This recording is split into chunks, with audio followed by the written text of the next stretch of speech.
আসসালামু আলাইকুম রহমতুল্লাহ। প্রিয় দেশবাসী সকলকে জানাই শুভেচ্ছা। আশা করি সকলেই ভালো আছেন। আজকের ভিডিওটা একটু মনোযোগ সহকারে সকলেই দেখবেন।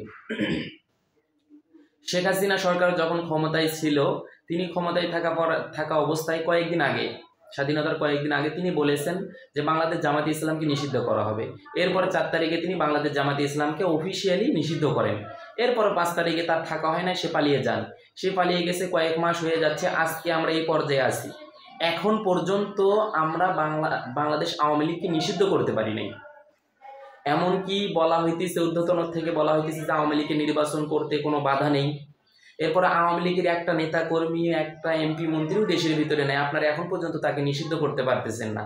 আমি হযরত আলী মন্ডল থাকি অথবা না থাকি একটা কথা আপনাদেরকে আজকে বলে যেতে চাই, ঠিক আছে? যে এখন মাত্র আওয়ামী লীগ শুধু একটা ব্রেক দিয়েছে। 5 থেকে 10 বছরের ভিতরে বাংলাদেশের ক্ষমতায় আবারও আওয়ামী লীগ সরকার আসবে। আপনারা এই ভিডিওটা সেভ করে রেখে দিন, আমার কথাগুলো যদি সত্য না হয়। কারণ দেখেন, তাদের একটা এমপি মন্ত্রীও দেশের ভিতরে নাই, কিন্তু এখন পর্যন্ত আপনারা তাদেরকে নিষিদ্ধ করতে পারলেন না। আবার আপনারাই বলতেছেন যে তাদের নির্বাচনে অংশগ্রহণ নিতে কোনো সমস্যা নাই, অথচ তারা যখন যেইটা চেয়েছে তখন সেইটাই করেছে। আমি মনে করি তাদের ক্ষমতা এখনো উপদেষ্টাদের ভিতরে আছে, উপদেষ্টাদের ভিতরে তাদের লোক আছে। আপনি যেইখানেই বলেন সেইখানে তাদের লোক আছে। আওয়ামী লীগ একটা শক্তিশালী সংগঠন।